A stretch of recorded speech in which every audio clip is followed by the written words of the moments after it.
Bismillahirrahmanirrahim. Assalamualaikum warahmatullahi wabarakatuh. Inna hamdalillah nahmaduhu wa nasta'inuhu wa nastaghfiruhu wa na'udzu billahi min sururi anfusina wa min sayyiati a'malina. May yahdihillahu fala mudhillalah wa may yudlilhu fala hadiyalah. Asyhadu an la ilaha illallah wahdahu la syarikalah wa asyhadu anna Muhammadan abduhu wa rasuluh. Allahumma sholli ala Muhammad wa ala ali Muhammad, amma ba'du. Hadirin Bapak-bapak dan Ibu-ibu yang saya hormati, marilah tidak henti-hentinya kita senantiasa bersyukur kehadirat Allah Subhanahu wa taala.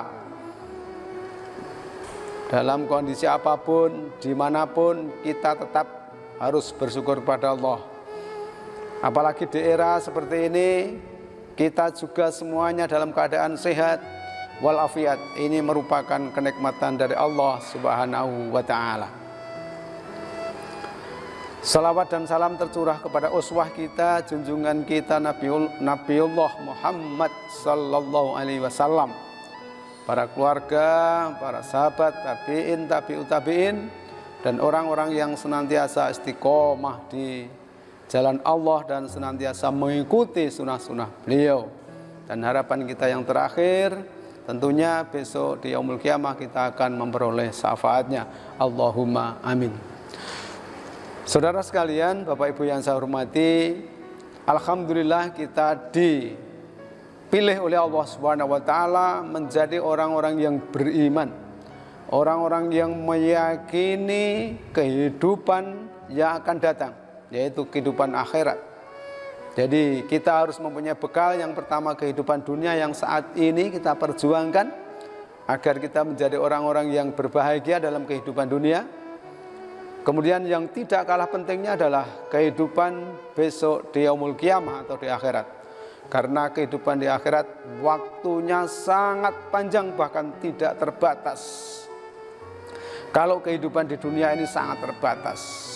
Dalam Al-Quran dijelaskan, inna yawma inda rabbika kalafin sanatin mimma ta'udun.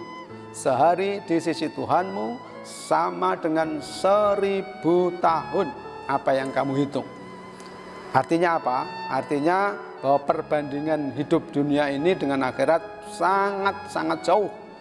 Jadi di dunia seolah-olah orang bilang, sering mengatakan, wong urip ning donya iki mung kaya mampir ngombe. Ini memang benar.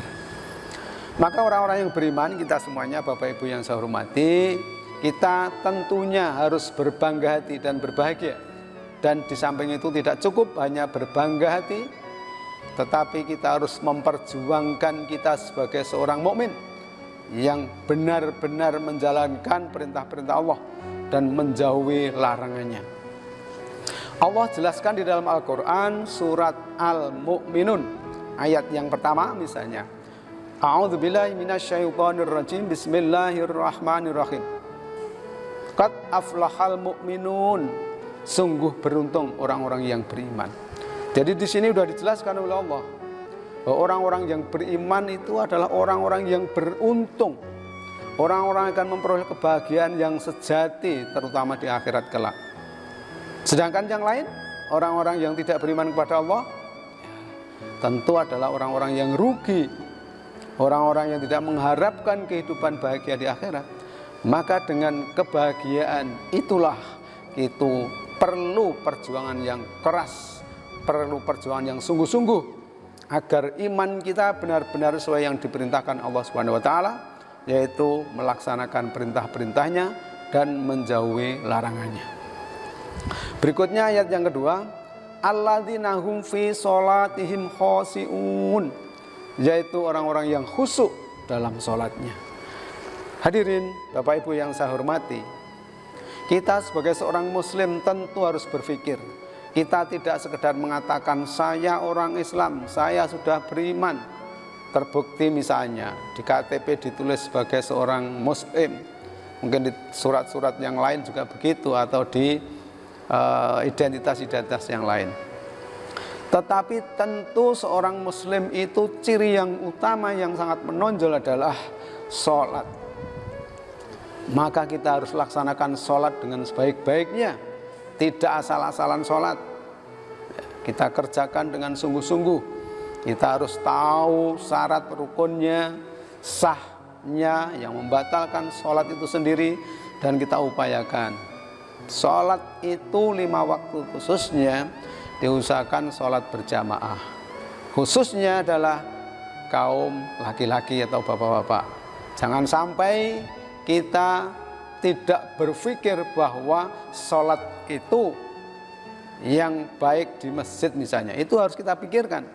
Artinya dimanapun sholat itu boleh, tetapi sholat yang baik tempatnya adalah di masjid dan secara berjamaah. Sehingga ya, kata yang menunjukkan khusyuk, ya, yaitu orang-orang yang khusyuk dalam sholatnya itu akan tercapai.